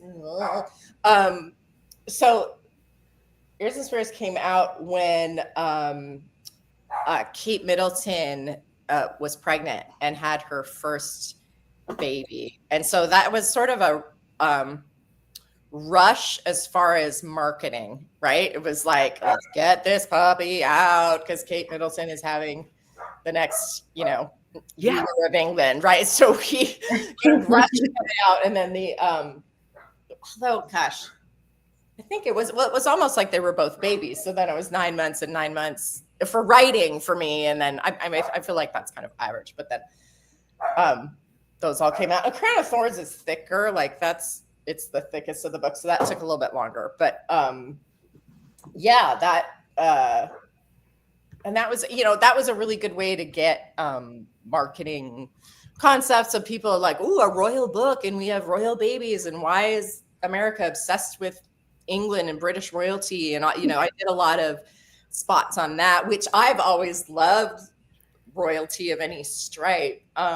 Ever since I was a little kid, like my bio says, ever since I watched, Princess Diana walk down the aisle, and right, I was a little kid, just as a real princess in this giant dress, and now we all know how sad that was, but back then it was just this. Yeah, I was watching it too. Yeah. And as a young American girl, I think I was 10 years old when they got married, or 11. And I was thinking, well, Andrew and Edward are both single. Yes. Little did I know that Andrew would have thought it was borderline age appropriate at that age. Oh, no. Right, exactly.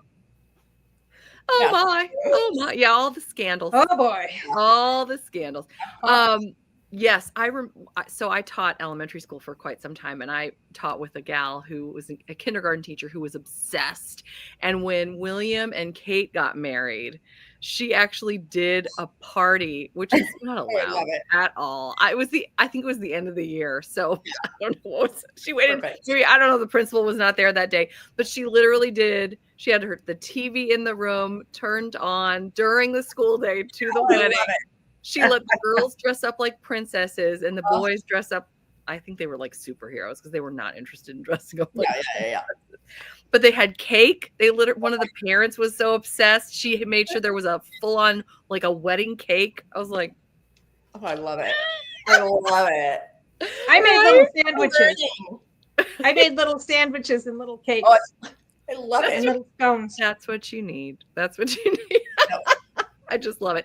So would you say that much of your story was informed by some of the scandals that we see in present day? Yes. I mean, okay, let's see. A little bit about, I'm like, it's set in the 50s, which is the Tudor era. And I am especially love Elizabeth I. Like I could do a whole hour about Elizabeth, how much I love her and how amazing she was. I mean, she did some horrible things too, but on the whole, not they all. We just give them my favorite. So my female main character, Ears and Spears, is named Anna Lore, Anna for short, and she is an amalgamation of all Henry VIII's wives. Stop. Yeah. Wow. I took characteristics out of Henry VIII's wives and made them so like she has the sort of naivete of Catherine Howard, who was the young one that, right. She has the sort of wits and intellect of Anne Boleyn. She has the devotion to her faith of Catherine of Aragon. Like, so I took these and the sort of stick-to-itness of Catherine Parr and the I will take no F's from anybody of Anna of Cleves. Like I just took all these different, and the pushy family of Jane Seymour. Yes, right. Her dad's actually really great in this book. But so she is kind of an amalgamation of all of those people, and I drew a lot from that era to inform the characters and some of the plot stuff that goes on. Yeah. So cool. Yeah. Like, so that was fun. And all of the books follow the same couple, correct? As Yes, opposed it's to a series. So it's a yeah, they're not individual. It's you start out with there's this person, and then I have a little like novella that's kind of a freebie on Sword and Shield. That's just a bunch of backstory that I had to cut that my editors were like, no. No. And I was like, but I like it. So I just made my own little thing that's kind of perfect. Grab it, you I know. love that. So yeah, it follows the same characters, and when you talk about sort of the plot and the intrigue, there's a lot of that royal intrigue, and it's very, I mean, you can read this book as a really fun beach read, right? It could just be a really, really fun. To me, I'm like, it has layers. There's onion layers. And it's like, as the court goes, as there's intrigue going in the court, of course, that's pressing on their marriage and their relationship. And as politics, both inside the court and in the country and in all of Europe, is pulling apart their marriage. So there's this, right? They get married, and it's a forced marriage. They get married in the first book. Yeah. And then, spoiler alert, they fall in love.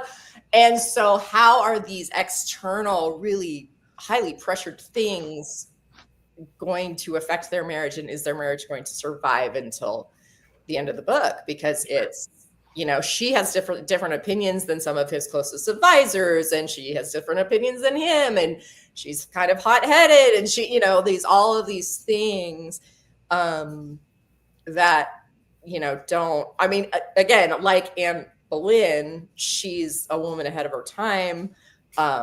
So she's sort of speaking out of turn, and a lot of these things, and how are they going to resolve them, and how can they still stay together? And also, how can their love sustain? They might be able to stay together, but they might hate each other by the end, right? Yeah. I'm not telling. We don't know. We don't know what will happen. Yeah. This is so cool. And it's so funny. A lot of us out there in the ether, we also enjoy fantasy romance. Yes. And this is giving me a lot of shades. Yes. Like, for example, this is I hope you don't mind, but this is a beloved one that people are constantly referencing. If I could remember where I put it. Nope, don't remember where I put it. Oh no, it's up here. This one. I'm getting like slight, I don't know if you've read. Yes, I haven't. I'm going to have to now. It's going Grace Graven. But again, it's like a marriage of convenience, where we've got a lot of the outside political type things that, as this series goes on, yes, it's pressing on them. And how are they handling this? And they grow together.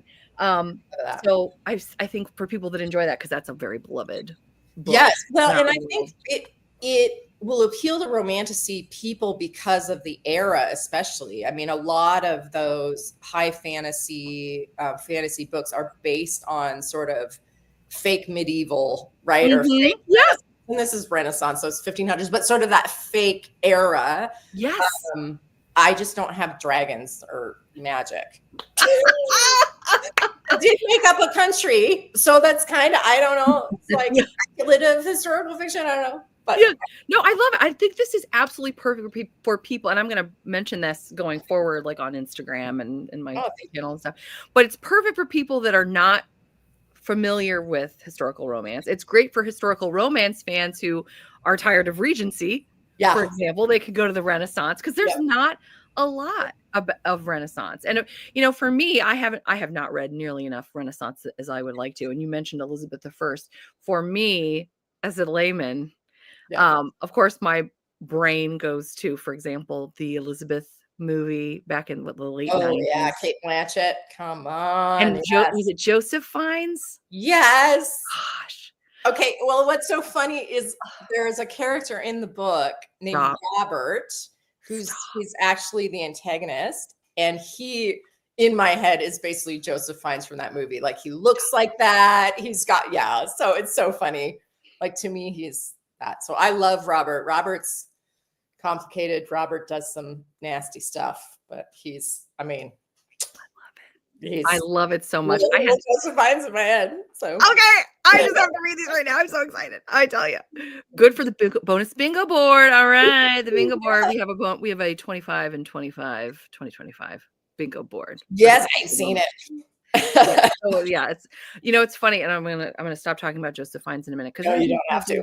Other than we're Robert, for those of you. But I remember that movie. Elizabeth came out the same time as Shakespeare in Love, essentially. I think they were both up at the same time for Academy Awards. Yes. I could not have been more down, like just flat out in love. Well, and Gwyneth Paltrow won, which I thought, no shade on Gwyneth Paltrow, but Kate Blanchett, you dissed Kate Blanchett. Like, I'm still, like, to this day annoyed.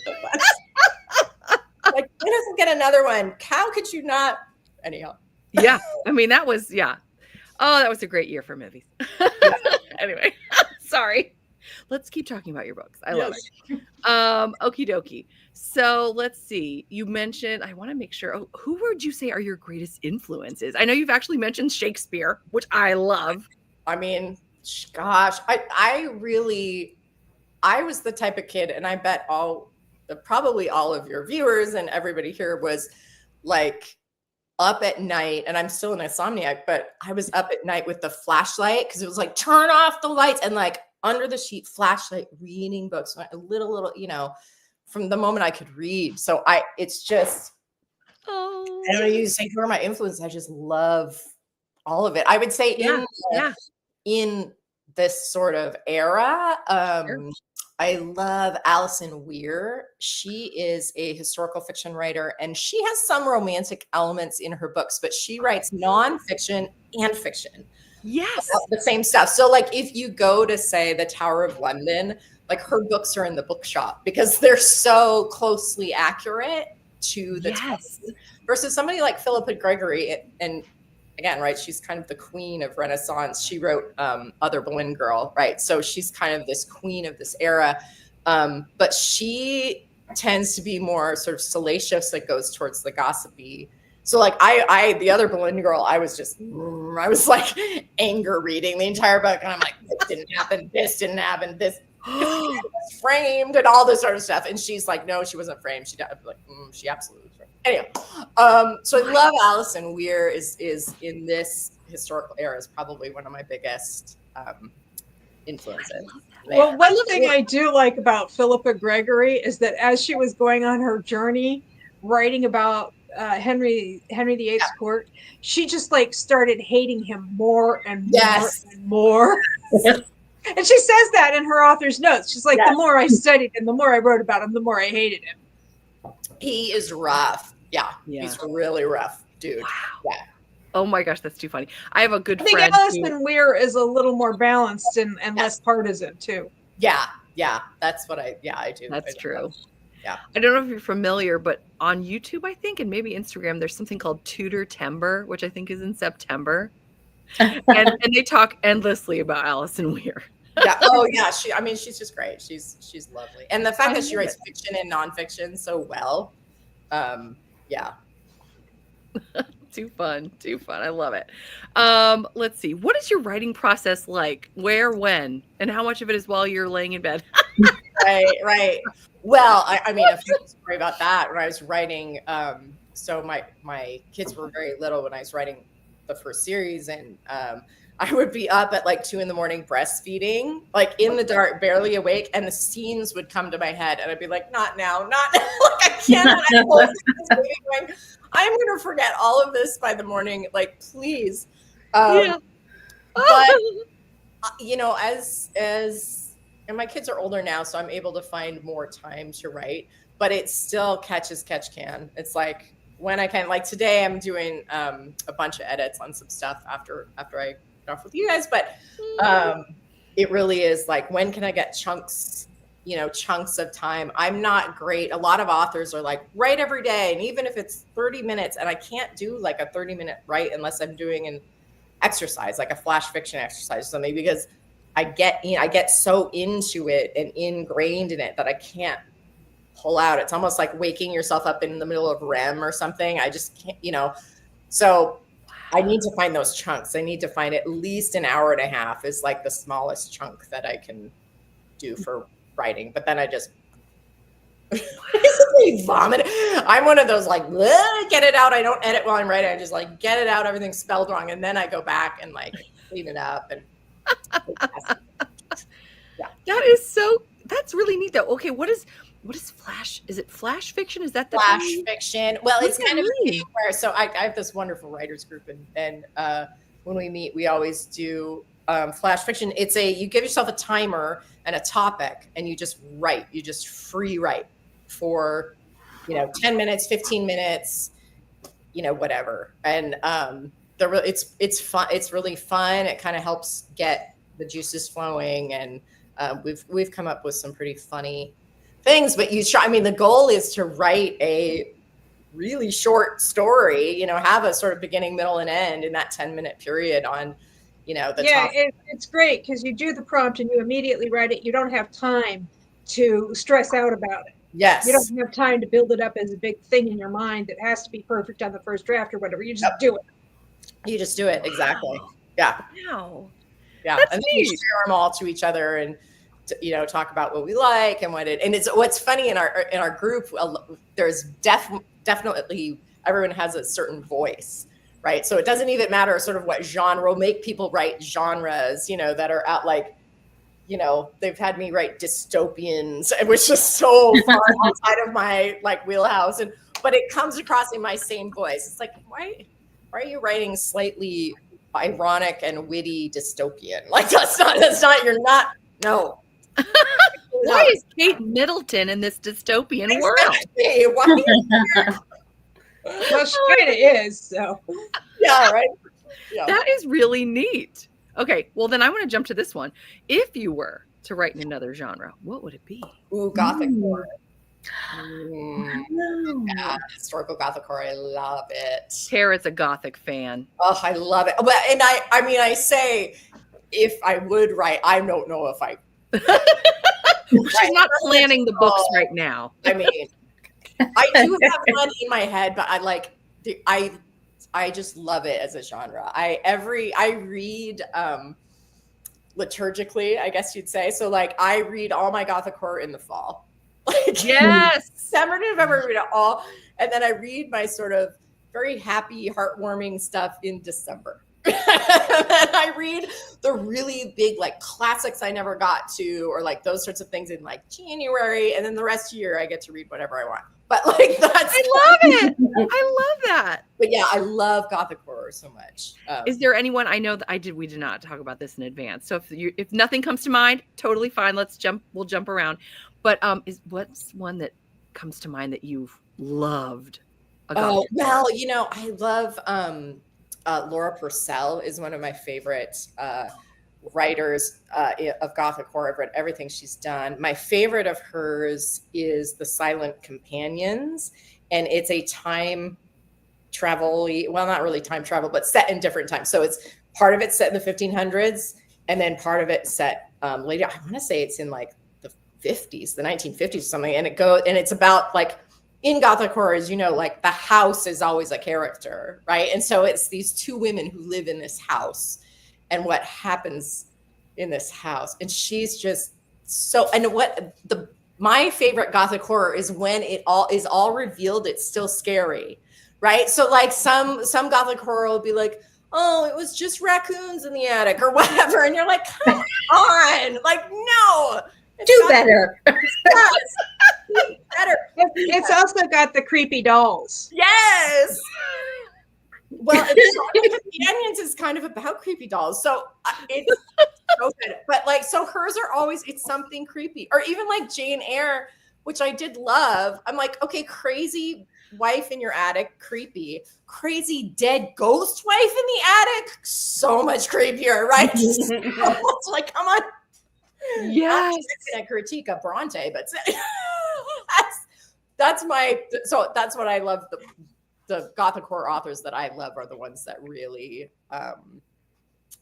ratchet that up. And at the end, it's still really spooky, scary. Or you don't. Oh, I also loved This House is Haunted by John Boyne, who's an Irish author. He wrote Boy in the Striped Pajamas, and it was really great too. Within the first, I want to say 50 pages of the book, you have this governess, of course, going to this old manor, and she's in her bedroom and she feels a hand around her ankle.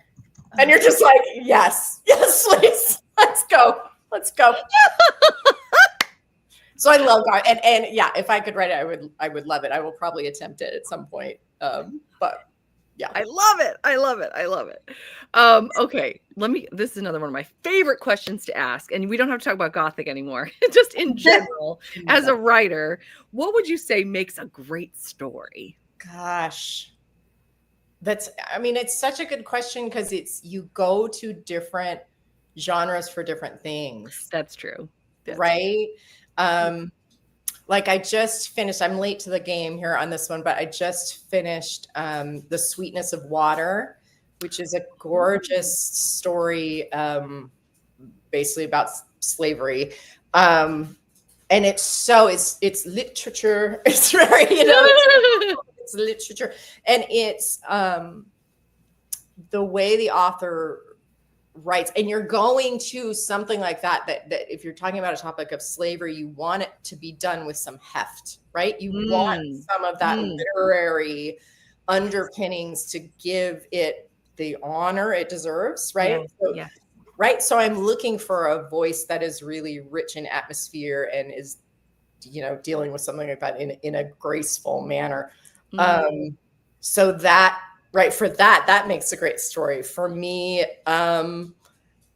like romance, for me, it's just all about the characters. Like, can you take these, and even like historical, can I take Anna and William out of my story and put them in present day? And are they still compelling, right? Are they still, do you still are like, do you still want their relationship? Are they still, do they still have chemistry? Do they still, can I pull them out and make them still relevant? So for me, character is probably the biggest. And I feel like when I read too, characters stay with me. The characters are the ones, and the plot will sometimes fade, but it's the characters that will come around and haunt me, right? Still. So I feel like if you've got to have characters with some depth and some interest that are not, just flat or just, and even if you're writing, you can't avoid writing tropes, but you can make that interesting in a way or make them unique in a way that sets it apart. So yeah, you look at someone like the greats, like Jane Austen, she writes, some of these similar tropes, but every single heroine is different, and every single, they're all, Oh, I love it. Well, and then speaking to your writing specifically, what would you say resonates most with your audience when they talk to you? What do you hear most often, do you think? I most often hear, I feel like I'm watching your books when I read it. They feel very cinematic to people. And I think it is because I'm a very dialogue heavy writer. So again, going about what makes a good story, I wish I could do prose well. Beautiful, let's talk how gorgeous the setting is, all these sorts of things. I do that because I want to give you a sense of space, but then I'm like, let's dive in. Like, what's happening? Why are these people yelling at each other? And why, so very, very dialogue heavy. And that makes it have this sort of, again, filmatic quality to it. Because they're speaking to each other kind of constantly. So, and that's interesting because that made the sexy scenes interesting to write, right? So it's like, okay, I've got to send a bunch of this dialogue in internally, right? And what are the things that they could say that's not going to break the moment? Also, so that was a fun just writing exercise for me. But yeah, I think that's what I mostly get is that it feels very cinematic. It feels very much like I'm watching it. I love that. And I have a question actually now regarding that.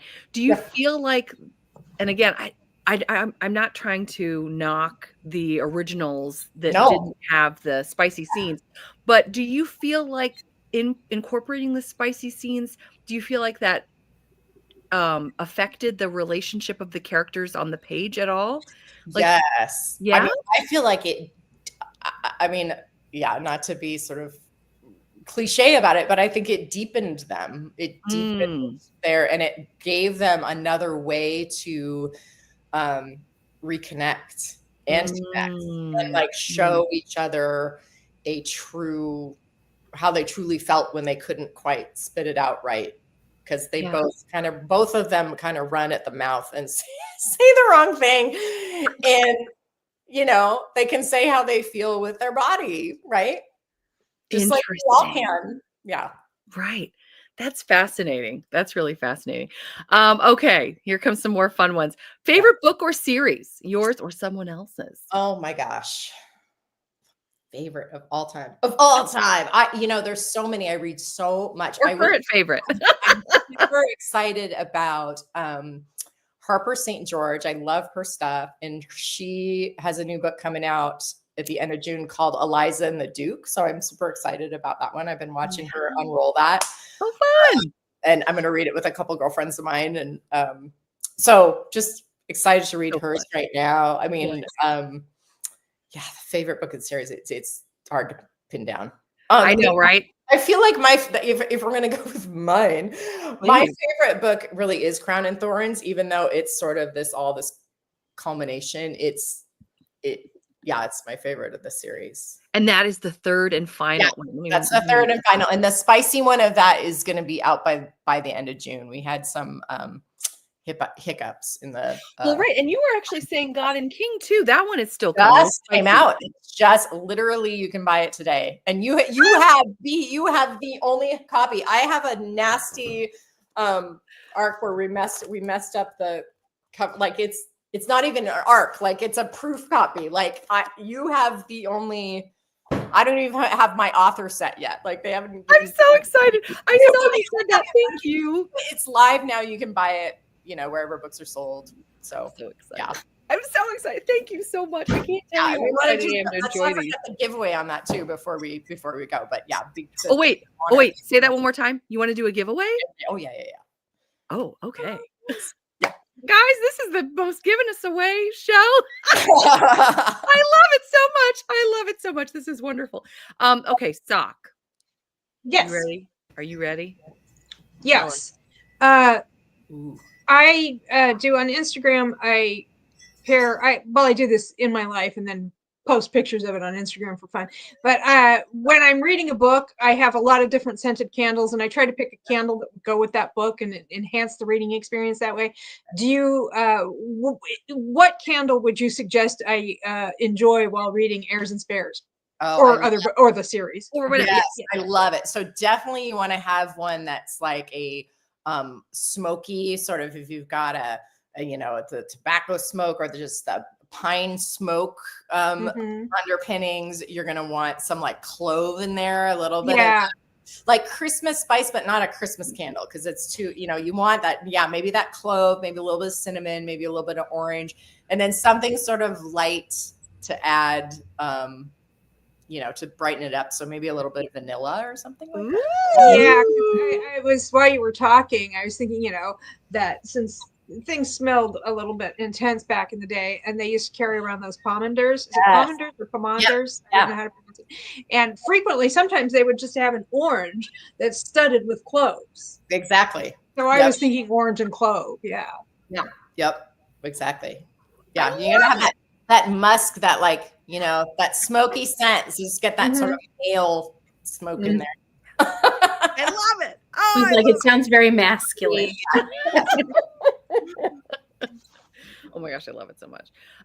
Okay, I'm having to pick and choose because we're running low on time. Yes. Okay. I want to make sure what is on the horizon for you? Interviews, book signings. You just mentioned some of the releases. Yes. It's coming out. Tell us everything. Release is coming out. So God and King, live today. You can go get her off the shelves wherever you want. And then Crown and Thorns later in oh my gosh, I'm doing June. And the reason, I talked with my publisher about, normally you set these a year apart or whatever, but we thought because there's already this series, we didn't want readers who were wanting the Betwixt the Teeth to get confused and disappointed, right? So it's like, I read this and now I read these two, and then it's like, well, but where did the where did the bare chest go? So we're like, we should roll them out, fairly quickly so that people can stay in the same series, you know, instead of jumping. I mean, you're going to have the great plot and all that stuff in here, but if you're wanting the spicy, like, we didn't want to disappoint new readers. So that's why they're coming out so fast. But anyhow, there's that. And then I've actually got my producer down in LA is actually shopping the series right now, and it's in front of some fancy people. And so we'll cross our fingers and see how that turns out. So speaking of cinematic, we might be able to actually watch it. So yeah. Ooh. Oh my gosh, that is so exciting. Yeah. It's really great. So we'll see. She warns me. She's like, it could take a long time or it could happen in an instant. Just buckle up, basically. I'm like, okay, buckle up. So yeah. Oh my gosh, how incredible. Oh, so exciting. Where can we look for you, by the way, for people? Yes. I am basically only on Instagram because I'm one of those sad authors who still never social media wits about her. I had to restart my Instagram account, all this sort of stuff. So you can find me at JL Spohr, SPOHR writer on Instagram. I do have a Facebook account, but I don't really, people just don't seem to be engaging on Facebook anymore. So I'm really concentrating most of my stuff on Instagram, and you can find my website, JennieLSpohr.com as well. So into that with the giveaway, because I'm trying to build back up my Instagram, I would love if people gave me a follow. And this is exclusively to Bee's viewers. This is not, I'm not publishing it on IG for anybody else. It's exclusively for you all. If you follow me and then just DM me something like from Bee, or, you know, watched Bee, or, you know, DM me that, and then I'll enter you to win a signed copy of either which one you want. So you get to choose which version you want. And then if you want more than one entry, I'm going to pick 3 lucky people. If you want more than one entry, just tag a friend on any of the posts that have Bee, that, you know, I posted with Bee and about this interview and stuff. Just tag a friend, and every friend you get is another entry. And yay! Next week, just randomly throw it the 3 winners next week. So yeah. Perfect. Oh my gosh, so perfect. I just put your yes. And I just put your handle in the chat, and it's also, you guys can find her in my description box as well. Awesome. So yeah, just for ease of use. Oh my gosh, this has been so fun. Is there anybody else that wants to ask a question, or is there anything else that you wanted to say, Jennie? Because we have a couple minutes left. I just want to make sure. Oh, I'm good. I'm just this is such a delight. It's just so fun. I mean, I just love talking to readers. I love talking to people about things, you know. Yeah. Anything. Anything. I could talk about Joseph. Let's go back to Joseph's Finds. I love it. It's been a joy and a delight to be here. So yeah. I'm just so grateful that you were able to come on this morning. And also, again, it's so nice to, not that we don't love Regency, but it's a breath of fresh air to see. And the fact that you are doing 2 different types of series depending on a reader's comfort level with spice. I don't see that, and I think it's so cool. Thank you. Thank you. Yeah. So much. Oh my gosh. Well, thank you for being on today. I can't believe it. I'm about to go pick up my daughter from preschool for the very last time. So I know, my baby.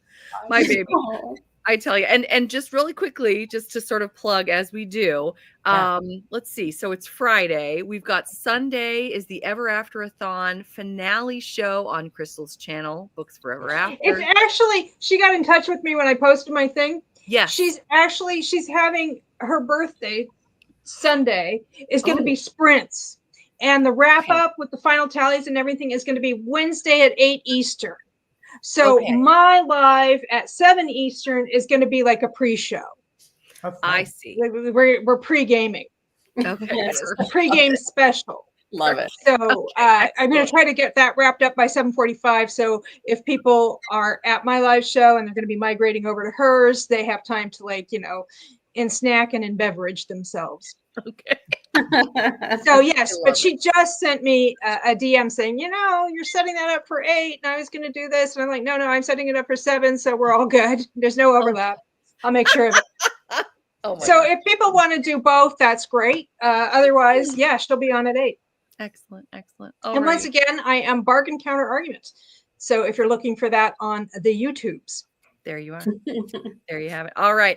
Well, I hope everyone has a great weekend. If you're in the US, a great long weekend. Yes. And I want to thank my new members again. And as you will see on the way out, I do have a new end credits. So thank you again, Jennie, for joining us today. We're so excited about your work. Thank you all. It's been a pleasure. Yeah. And thank you, Tara and Sock, for joining me. So thank you. Thanks for having me. We'll see you next time. Oh, yeah, you got to do the princess wave. There you go. Bye, everybody. It's a flutter. It's